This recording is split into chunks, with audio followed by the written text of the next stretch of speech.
Neues Labyrinth. Wie zum Karneval. Spiele, Spiele. Hol dir 3, um ein Ticket zu bekommen.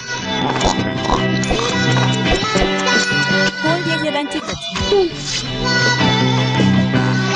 Beginne das Labyrinth.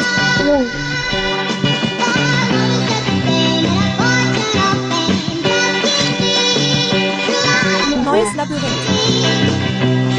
Neue Truhe. Folge den Pfeilen.